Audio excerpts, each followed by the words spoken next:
Je taký predsudok, že vitariáni, vegáni a vegetariáni nemajú ani silu, ani svaly, ani výdrž, ani nič. A to sme chceli vlastne našim experimentom vyvrátiť. Experiment sprevádzal doktor Peter Minárik po mojej pravici a mal za úlohu náš experiment vyhodnotiť a veľmi sa teším na to vyhodnotenie, ktoré dneska prvýkrát zverejníme. Po mojej ľavej strane je Peter Fialka, ktorý celý projekt manažoval zo stránky posilovania svalov a ako nutričný poradca. Ďalej tu máme Dominiku Uhlárovú, ktorá je naša účastníčka experimentu. Ďalej je Rainer Naranjo z firmy Keimling Deutschland, ktorý podporil akciu svojimi super potravinami. Keimling je najväčší dodávateľ biopotravín surovej kvality v Nemecku. A ďalej máme Tino Morgensen z Dánska, skupina Third Wave Nutrition, ktorý nám dodal kvalitný ryžový proteín. Predám teraz slovo Petrovi. Dobrý deň prajem.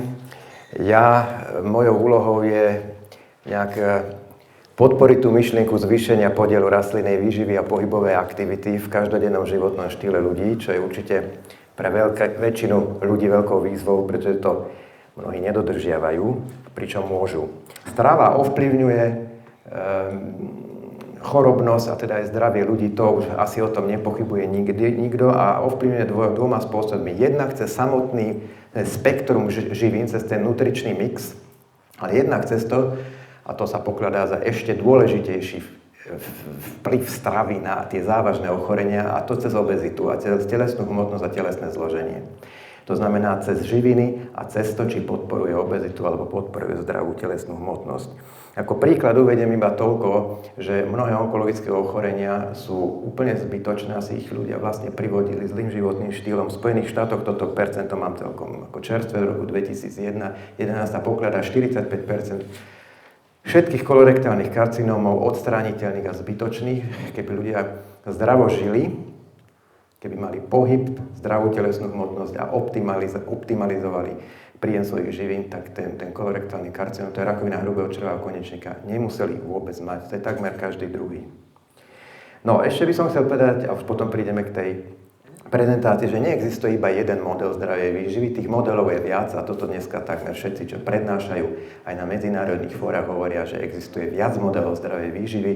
Je to aj stredomorská výživa, je to aj výživa zameraná na živočíšne potraviny, hlavne v zmysle rýb, hej, poznáme modely Eskimáko a tak ďalej. V podstate ja som spočiatku bol trošku taký skeptický, som si myslel, že za ten mesiac sa možno u väčšiny tých účastníkov ničomu hmatateľnému nedopracujeme, ale bol som milo prekvapený, že tak v telesnom zložení, ako aj v laboratórnych parametroch, ktoré sa proste vyšetrovali na začiatku a v závere, došlo v podstate u všetkých k väčšiemu alebo menšiemu zlepšeniu. V podstate zhoršenie sme nevideli ani u jedného.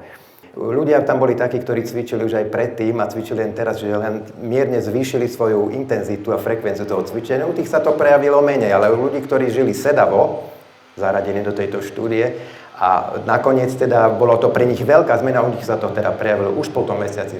Všetci účastníci sa počas celého sledovaného obdobia subjektívne cítili výborne. Každého som sa na to opýtal, jak to znášali, či mali nejaké problémy. Problémy nemali v podstate žiadne. Jedna mi účastníčka povedala, že mala predtým problémy so spaním, že aj to sa aj nejak upravilo. Jedna mala predtým problémy s trávením, tej sa zase upravilo trávenie. Ja to pripisujem tomu, že mala vyšší podiel vlákniny, aj prebiotické rastenie vlákniny cez tieto smoothies. Takže vieme dobre, že vláknina je neopomenuteľná zložka výživy a mali by sme, a je to v podstate presvedčivý faktor prevencie rakoviny hrubého čreva. U väčšiny účastníkov došlo k poklesu telesnej hmotnosti, aj BMI. Väčšina dokázala znížiť podiel celkového aj viscerálneho tuku, aj keď ten viscerálny tuk nebol tu v tom grafe. Väčšina dokázala zvýšiť podiel beztukovej a svalovej hmoty. U všetkých sledovaných sa znížil celkový cholesterol, triglyceridy a 5 zo 6 aj LDL cholesterol, to sú veľmi dobré výsledky. No a u 5 zo 6 sledovaných účastníkov sa znížila koncentrácia kyseliny močovej, čo je takisto. Najviac sa na zmenách profitovali tí dvaja muži s obezitou a hyperlipidémiou. Všetci napriek tomu, že majú takéto fantastické výsledky, sa okrem toho cítili skvele. A to je niečo, čo ja ako tréner som v podstate nezažil žiadneho iného typu stravovania s takými dobrými fitness alebo výsledkami. na svalovú hmotu iba u živej stravy, pri ničom inom. Toto je ešte myslím dosť dôležité. Tak ja som aj predtým cvičila, aj som sa snažila nejakým spôsobom žiť zdravo a jesť veľa zeleniny a ovocia, ale vlastne až počas experimentu som zistila, že nie je to až tak veľa, ako som si myslela. A takisto som si myslela, že zvládnem niečo v posilke, ale zistila som, že bez tej stravy to nebolo také jednoduché. Ale keď sme začali teda piť smoothies a snažila som sa viac zeleniny, ovocia zapojiť do svojho stravovania, tak som zistila, že počas tréningu oveľa viac zvládnem, neodpadávam v polovici a veľmi rýchlo sa potom zregenerujem. Čiže také potom 3-dňové svalovice, tak to už som nemávala ako predtým. Napríklad, keď sme mali prvý tréning, tak som 2 dni nemohla vôbec chodiť. A postupne sa to začalo tak zlepšovať, že napríklad som cvičila a večer som si tak povedala, že idem si zacvičiť, že úplne som zabudla, že už som vlastne vtedy nebola cvičiť. Takže som mala neskutočný príval energie alebo také niečo. Každý si povie, že zje ovocie a zeleninu, ale je to všetko o množstve. A to, pokiaľ viem, sa im urobilo to smoothies v takom množstve, že tam bolo 400 gramov. A navyše ešte jedli ovocie, zeleninu aj popri tom. Ale to zvýšenie tých 400 gramov, to je práve to, čo im dodalo to potrebné množstvo. Zvýšenie podielu rastlinnej stravy nebránilo podávať zvýšenie fyzické výkony. To bolo tu už v podstate povedané pri kondičných tréningoch a normálne fungovanie v bežnom živote. Ja som skorej zástanca tej zmiešanej stravy, živočíšno-rastlinnej, ale s tým, aby ten podiel tej rastlinnej stravy bol významný, 2/3, až 3/4, ale 2/3. Z toho teda môže tá polovičná denná dávka, všetko, čo zjeme, byť aj v podobe takejto surovej rastlinnej výživy. Zbytok stravy je potom dôležité, aby to teda neboli už potom samé tie živočíšne masnoty, s výnimkou tých masných rýb, to je jediná výnimka, ale aby tam boli teda aj nejaké celozrnné obilniny, strukoviny, soja a tak. Ale samozrejme je možná aj vegánska, aj vegetariánska strava, tam bolo asi 5 vegetariánov alebo vegánov, čiastočne aj vegetariánov, ale vidíte, že tie výsledky priniesli pozitíva aj u tých vegetariánov, aj u tých zmiešaných stravujúcich sa. Surová zelená strava môže byť vhodnou motiváciou pre zavedenie zdravej výživy. V podstate ide o to, aby sa niekto namotivoval na tú zdravú výživu, na ten zdravý životný štýl. A ešte by som chcel povedať, teda ten model 50/50 sa mi zdá byť taký, naozaj to sa dá propagovať každému a to je v podstate nie nejaká dramatickým spôsobom získaná zmena v svojom životnom štýle. Dôležitá je celoživotná udržateľnosť, to je na tomto najťažšie, nie len niečo začať, ale pritom aj ostať. No a poslednú vec, ktorú by som chcel povedať, systematické a primerané intenzívne cvičenia, fyzická aktivita je prirodzenou súčasťou zdravého života a nedá sa ničím nahradiť. To sa naozaj nedá nahradiť žiadnou stravou. Čiže myslieť si, že sa budem len zdravo stravovať a budem žiť sedavým spôsobom života je ťažký omyl a takisto je omyl si myslieť, že fyzická aktivita je len pre obéznych na to, aby schudli, ale že chudí ľudia nemusia cvičiť. To je nezávislý, protektívny, ochranný faktor voči infarktom, voči porážkam, voči vysokému tlaku, ale aj voči rakovine, ja neviem, konečníka, aj keď sa to zdá, že to je také vzdialené, má to svoje prepojenia. Ďakujem pekne. Mnohé civilizačné choroby vznikajú priemyselným spracovaním stravy. To nie je nejaká skrysanecká teória, ten priemysel jednoducho vyrába čo najlacnejšie, čo najviac. A nerieši nutričnú hodnotu potravy. A mnohí ľudia nadávajú na priemysel, že ten tomu navinie. Samozrejme, priemysel bude vyrábať to, čo budeme kupovať. Ak budeme chcieť kvalitné potraviny, tak nám to budú dodávať. Ten zelený smoothie je pašerák, je to prostriedok, ako dostať do nás nie 2-krát viacej živej stravy, ale 10-krát. Chlorofil, ten chlorofil, to je zázračná látka, pôsobí to ako čistiaci prostriedok v našom tele. To znamená, otravujeme naše telo, metabolizmom vznikajú jedovaté látky, ten chlorofil a tá živá strava to zneutralizuje a dodá nám energiu. Takže toľko to z mojej strany.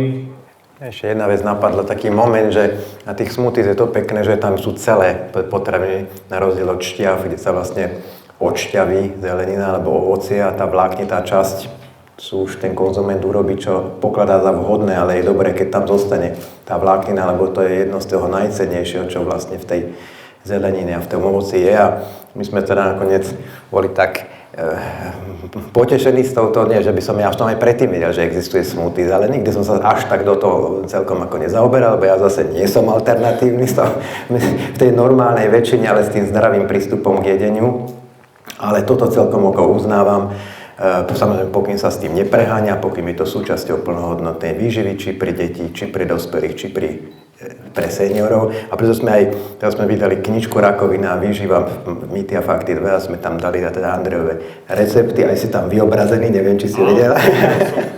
lebo skutočne je to súčasťou toho, čo by sme mali konzumovať. Ďakujem. Last thing is that when you get a lot of seeds and nuts, and if you can't digest it, you feel heavy in your stomach. And by adding some proteins that is easy to digest for your stomach, it won't make you blow that much in your stomach. To asi najdôležitejšie, že z tých orieškov a semiačiek je taký ako keby ťažoba v žalúdku a aj vôbec v trávení.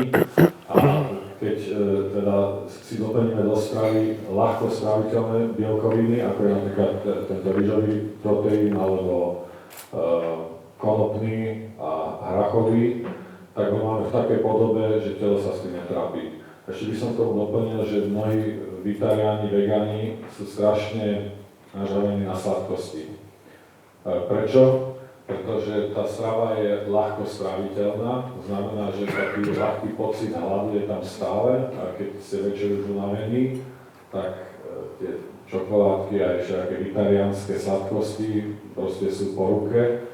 Tak toto vieme zabrzdiť takisto tými proteínmi, pretože ten proteín nám dáva dlhodobý pocit zasytenia. Our manufacturing process is pretty unique, as our product is a primary protein, meaning that Teplotným spracovaním sa mení vlastne chemická štruktúra a biologické vlastnosti všetkých potravín. A tie rastlinné proteíny, ktoré sa predávajú bežne, sú vyrábané tak, že sa z ríže vyberá škrob, kvôli tomu sa to vyrába a za vysokých teplot a odpad z toho je vlastne ten proteín, ktorý sa dáva krmiť zvieratám, aby priberali. A potom došli niekto na nápad, že vlastne ak ľudia by to mohli jesť, lebo je stále viacej ľudí, ktorí nechcú živočíšne bielkoviny.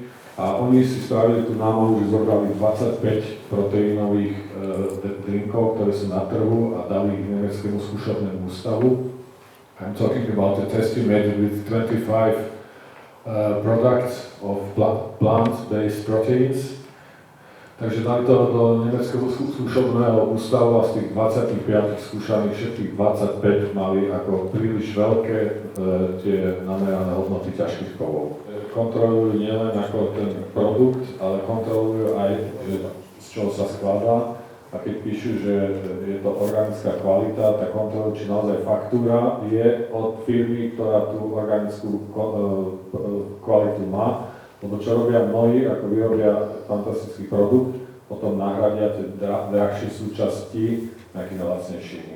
Takže toto sa v Dánsku nemôže stať. Well, first of all, we only have a couple of suppliers. So the people we work for, we have been knowing them for many, many years. And normally before we take a new product, it takes about 6 months. Where we do all the testing. We visit the plantations where it's all being produced. We look at how the people work, how the maintenance is. Predtým, než zavedieme nový produkt, tak to trvá asi 6 mesiacov. Predtým samozrejme navštívime to miesto, kde sa to pestuje, sledujeme, ako sa to vyrába. Samozrejme, že oni sú certifikovaní v Nemecku a robia vlastné kontroly tých potravín, ktoré nakupujú a nechajú sa samozrejme aj kontrolovať. A je to otázka dôvery. A keď existujú 30 rokov na trhu, tak samozrejme, že tá dôvera ich zákazníkov je dôležitá a nebudú kvôli nejakým krátkodobým ziskom nejak hazardovať s touto dôverou. Thank you. My sme začali tieto produkty predávať zatiaľ v e-shope na stránke vitarian.sk a tento obchod som si spravil vlastne pre seba, aby som si mal nejak kde kúpiť niečo. Začali to kupovať aj ďalší ľudia, čo ma veľmi teší a budeme sa snažiť tieto produkty dávať aj do bioobchodov na Slovensku. Dnes je veľký deň pre mňa, pretože sme zverejnili štúdiu, zverejnili sme výsledky nášho experimentu. Tie výsledky sú nad očakávania dobré a motivuje mňa osobne to k tomu, aby som pokračoval v našej ceste propagácie surovej stravy. A všetkých vás ostatných len pozývam, aby ste zažili to isté pozitívne, čo zažívame my, všetci vitariáni. Ak aj vy túžite po rovnakej životnej energii a vitalite, akú máme my a účastníci nášho experimentu, tak vám vrelo odporúčam pridať sa k nám a prejsť na živú stravu.